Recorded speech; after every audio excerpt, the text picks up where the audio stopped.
Reason Covid.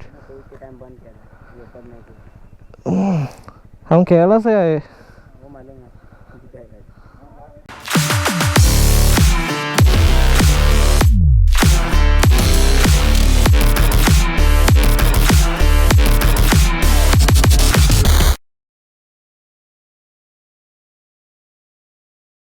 ക്ലോസ്ഡാ, കോവിഡിൻ്റെ ഇത് കാരണം ക്ലോസ്. ഇതാണ് സാധനം, ഞാൻ ഉദ്ദേശിച്ച സാധനം. കണ്ട, ഇവിടുന്ന് വെള്ളം വീണിട്ട് നടുക്കൊരു സർക്കിൾ, സെമി സർക്കിൾ പോലത്തെ സംഭവത്തിനകത്തോട്ടാണ് വെള്ളം പോകുന്നത്. ഇതാണ് ഇവിടുത്തെ പ്രത്യേകത. അപ്പോൾ ഈ സാധനം കാണാൻ വേണ്ടിയിട്ടാണ് ഞാനിങ്ങോട്ട് വന്നത്. പക്ഷേ 2 വർഷമായിട്ട് കോവിഡ് കാരണം ക്ലോസ് ആണെന്നാണ് പറയുന്നത്. ഇതൊരു ഓപ്പൺ ചെയ്തില്ല. അപ്പം എന്തായാലും ഇവിടെ വന്ന സ്ഥിതിക്ക് ബാക്കിയുള്ള സാധനമൊക്കെ എക്സ്പ്ലോർ ചെയ്യാം. ഇവിടെ എന്തോ സംഭവമുണ്ട്. മഹാദേവ ടെമ്പിൾ എന്ന് പറഞ്ഞൊരു ടെമ്പിളുണ്ട്. ഇവിടെ നിലവിൽ ഗേറ്റ് ഓപ്പൺ ആണ്. ജസ്റ്റ് ഒന്ന് കയറി നോക്കിയിട്ട് പോകും. സോ ഗൈസ്, വായിക്കേണ്ടവർ ഒന്ന് പോസ് ചെയ്യുക.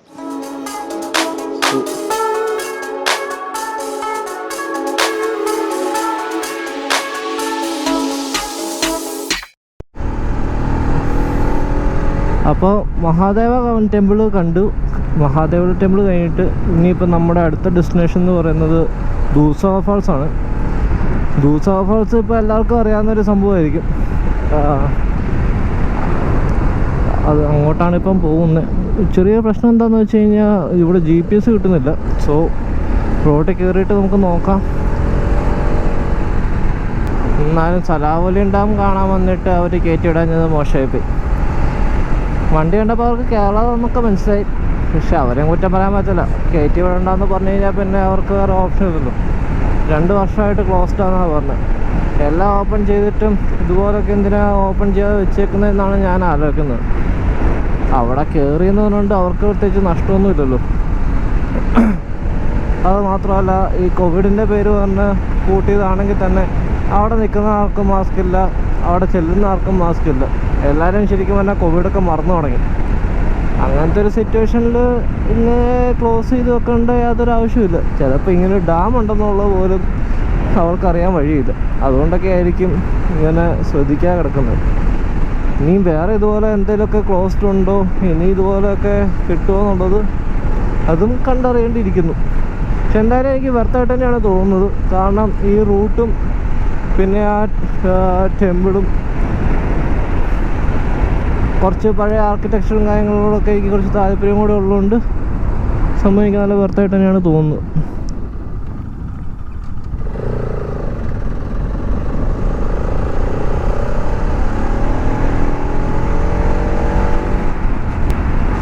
നെറ്റ്വർക്കിൻ്റെ കാര്യം ശോകമാണ്. അതുകൊണ്ട് GPS-ന് വേറെ വഴിയൊന്നുമില്ല. ഈ പോകുന്ന വഴി കറക്റ്റാണോ എന്ന് എനിക്ക് ഉറപ്പൊന്നുമില്ല. പക്ഷെ നല്ല റോഡ്, മെയിൻ റോഡായിട്ട് കണ്ടത് ഇതാണ്. അതുകൊണ്ടാണ് ഈ റോഡ് പോകുന്നത്. എന്തായാലും വരുന്നനുസരിച്ച് കാണാം. ലൊക്കേഷൻ കിട്ടി, GPS സിഗ്നൽ കിട്ടി. അപ്പം ഇനിയിപ്പോൾ 32 കിലോമീറ്റേഴ്സ് എന്നാണ് കാണിക്കുന്നത്. ഞങ്ങളിപ്പോൾ പോകുന്നത് ദൂസാ ഫാൾസിലോട്ടാണ്. ദൂസാ ഫാൾസ് കഴിഞ്ഞ വർഷം ഗോവ വന്നപ്പോൾ എനിക്ക് കാണാൻ പറ്റിയില്ല. ഈ പറഞ്ഞ ടെമ്പിളും ഞാൻ കണ്ടില്ലായിരുന്നു. സോ ഇതെല്ലാം പുതിയ റോഡാണ്, പുതിയ എക്സ്പീരിയൻസ് ആണ്.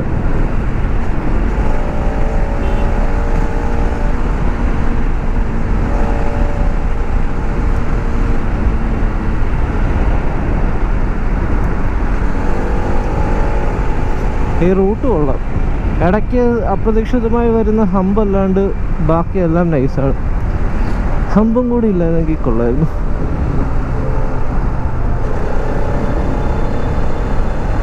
എന്നാ poly റോഡല്ലേ.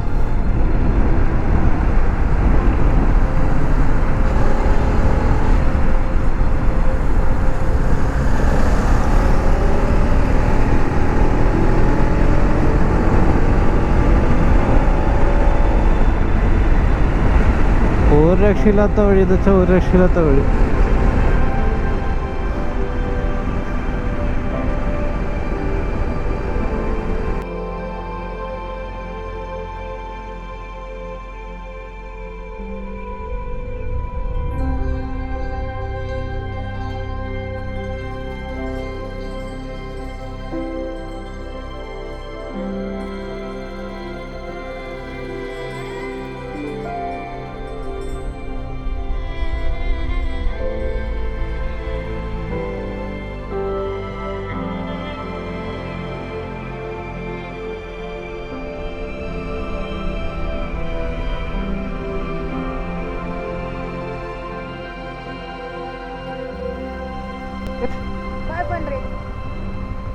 We can't go with our bike.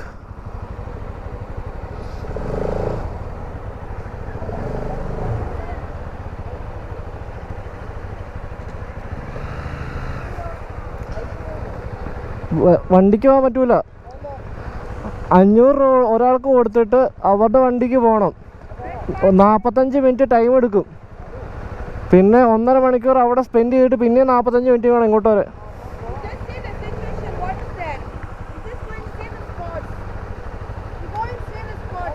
Okay. We just want to go down. We just want to see the waterfall. Just go and see. Okay.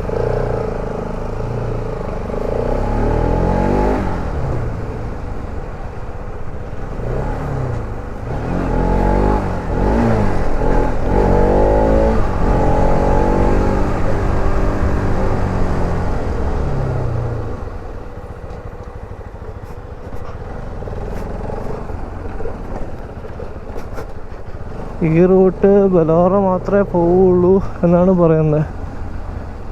വണ്ടി കടത്തി വിടൂല.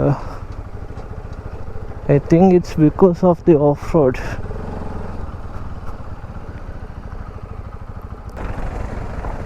പോയി നോക്കിയാലോ?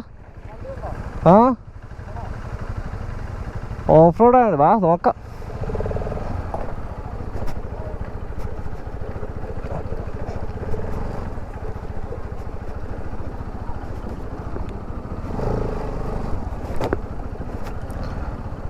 ഓ,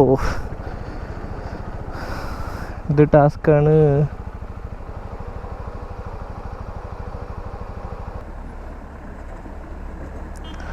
ഇതാണ് ഇവിടുത്തെ അവസ്ഥ.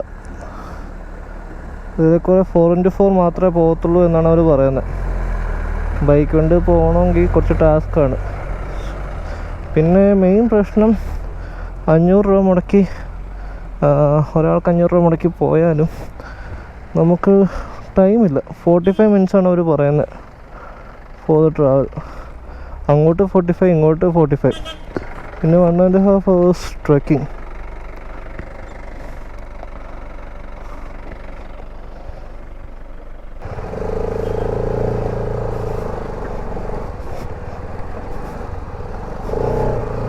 ഇവിടെയൊക്കെയാണ് പ്രോപ്പർ അഡ്വഞ്ചർ ബൈക്കിൻ്റെ യൂസ് വരുന്നത്.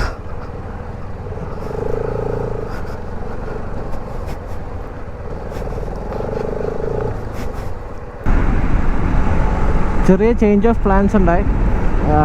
ദൂസ വാട്ടർഫോൾസ് ഒരു ഡെസ്റ്റിനേഷൻ പോലെ വെച്ചിരുന്നതാണ്. എന്തായാലും മിസ് ചെയ്യാണ്ട് കാണണമെന്നൊക്കെ ഓർത്താണ്. പക്ഷെ അവിടെ ചെന്നപ്പോഴാണ് അറിയുന്നത് അങ്ങോട്ട് വണ്ടി പോകില്ല, നമ്മുടെ സ്വന്തം വണ്ടി പോകില്ല. അങ്ങോട്ട് പോകുന്നത് 4x4 വെഹിക്കിൾസ് മാത്രമാണ് അങ്ങോട്ട് പോകുന്നത്. ഒരു ഫസ്റ്റ് തന്നെ ഒരു റിവർ ക്രോസിംഗ് ഉണ്ട്, നിങ്ങൾ വീഡിയോക്കകത്ത് കണ്ടല്ലോ.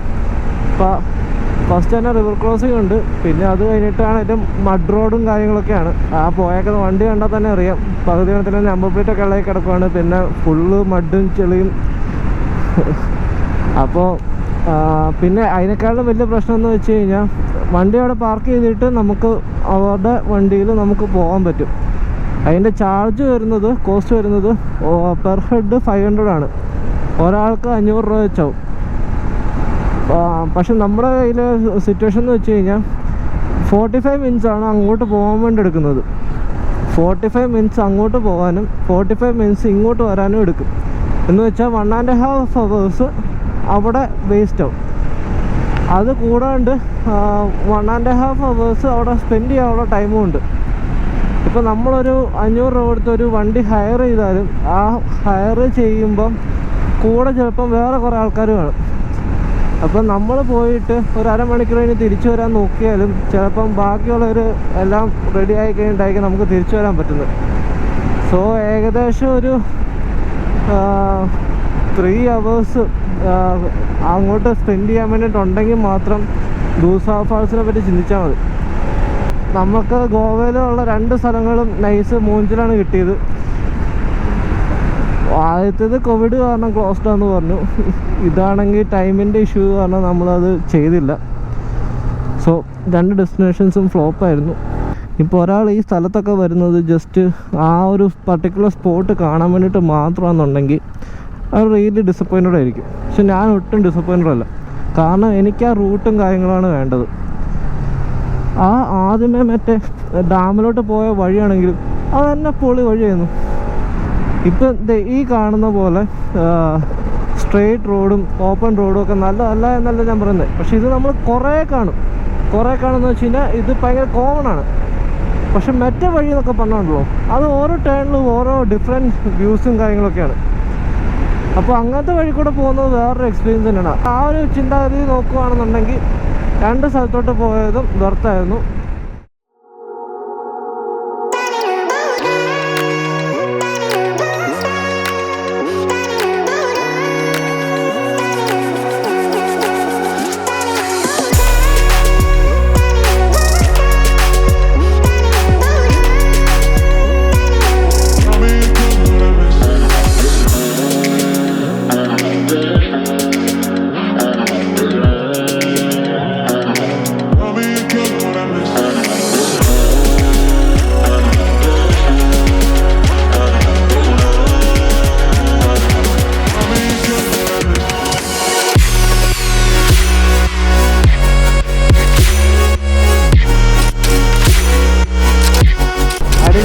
ഞാനിപ്പോൾ ഏതൊരു ബ്രിഡ്ജിൻ്റെ മണ്ടയ്ക്കാണ്.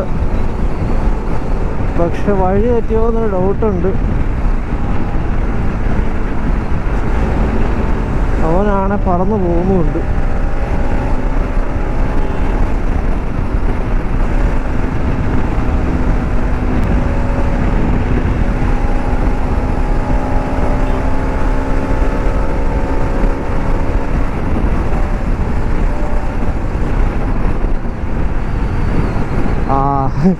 ആക്ച്വലി ഇതാണ് ഞാൻ പറഞ്ഞ പാലം. ഈ പാലത്തെ ബൈക്ക് കയറാൻ പറ്റത്തില്ല എന്നങ്ങനെ എന്തോ ഉണ്ട്. താഴെ കാണുന്നത് പനാജി കേട്ടോ.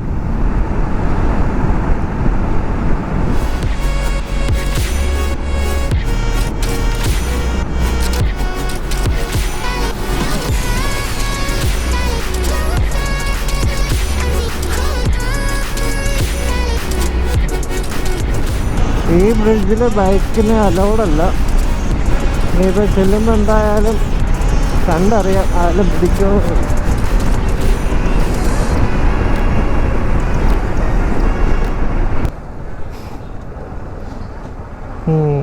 കഴിഞ്ഞ പ്രാവശ്യം ഞങ്ങൾ വന്നപ്പം ഏകദേശം അന്ന് രാത്രി ആ സമയത്ത് ഇവിടെ നിന്നാണ് ഫുഡ് കഴിച്ചത്. കുഴപ്പമില്ലാത്ത ഫുഡായിരുന്നു. ഇത് ശരിക്കും ഗോവ ടൗൺ ആണ് കേട്ടോ. നമ്മൾ ബ്രിഡ്ജിൻ്റെ മണ്ടയിൽ കൂടെ കയറുന്നുണ്ട്. നമ്മൾ പനാജി ആക്ച്വലി എന്താ പറയുക, പനാജിയുടെ മേളിൽ കൂടെ തന്നെയാണ് വന്നത്. പനാജി ടൗണിലോട്ട് പോയില്ല. നമ്മൾ സ്ട്രെയിറ്റ് ആ ബ്രിഡ്ജിൽ കൂടെ പനാജി പാസ് ചെയ്ത് ഇപ്പുറത്ത് വന്നു. ആക്ച്വലി അരമ്പലിന് പോകാൻ വേണ്ടിയിട്ട് പോകുമ്പോൾ ഈ ബ്രിഡ്ജിൽ കൂടെ കയറുന്നതാണ് എളുപ്പം. 29 കിലോമീറ്ററോടെ ഉണ്ട് അരമ്പലിന്. പനാജി ടൗണിൽ കയറാണ്ട് വന്നത് ഒന്നാ കേട്ടോ. ഒന്ന് കുറച്ച് ഡിസ്റ്റൻസ് നല്ല രീതിയിൽ കുറഞ്ഞു. പിന്നെ ടൗണിൽ ട്രാഫിക് കിട്ടിയില്ല. പനാജി ടൗണിൽ നല്ല ട്രാഫിക് ഉണ്ട്. പിന്നെ അതുമാത്രമല്ല, പനാജി ടൗണിൽ ചെന്നാലുള്ളൊരു കാഴ്ച എന്ന് പറയുന്നത് ആ ബ്രിഡ്ജാണ്. ആ ബ്രിഡ്ജ് നമുക്ക് താഴെ നിന്ന് ഫുള്ളായിട്ടുള്ള രീതിയിൽ കാണാൻ പറ്റും. അതാണ് പനാജിയിലെ ഒരു point of attraction.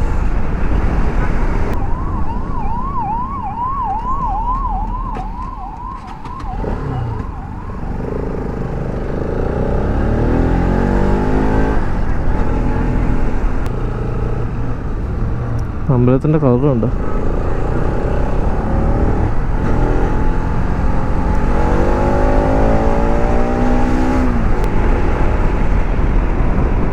Cent Joseph കപ്പേൽ.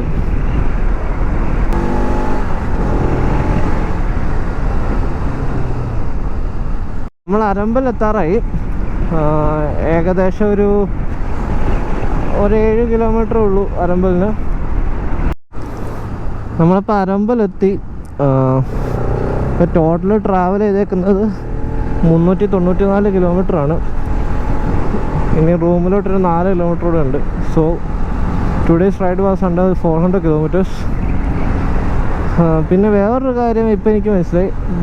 കാലിൻ്റെ മുട്ടിന് വേദന എടുക്കുന്നത് കാല് മടക്കി വെച്ചതിൻ്റെ പൊസിഷൻ്റെ പ്രശ്നമല്ല, ഈ ബമ്പ് കാരണമാണ്. കണ്ടോ, ചെറുപ്ര ബമ്പാണ്, എല്ലായിടത്തും ബമ്പാണ്.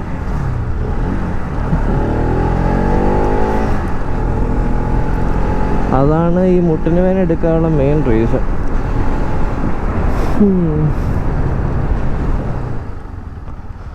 അപ്പോൾ ഇതാണ് അരമ്പൽ ബീച്ച് റോഡ്. ആഹാ പൊളി. നമ്മുടെ ഹോട്ടൽ എത്താറായി. അടുത്ത ലെഫ്റ്റാണ് കാണിക്കുന്നത്. അവിടെ പാർക്കിങ്ങിൻ്റെ കാര്യം ചോദിച്ചപ്പം വേറെ ഹോട്ടലിൻ്റെ പാർക്കിംഗ് ഉണ്ടെന്നാണ് പറഞ്ഞത്. എന്താണേലും കുഴപ്പമില്ല, നോക്കട്ടെ.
ആർക്കൊക്കെ ഈ ആംബിയൻസിൽ കട്ടൻ കാപ്പി വേണ്ടേ?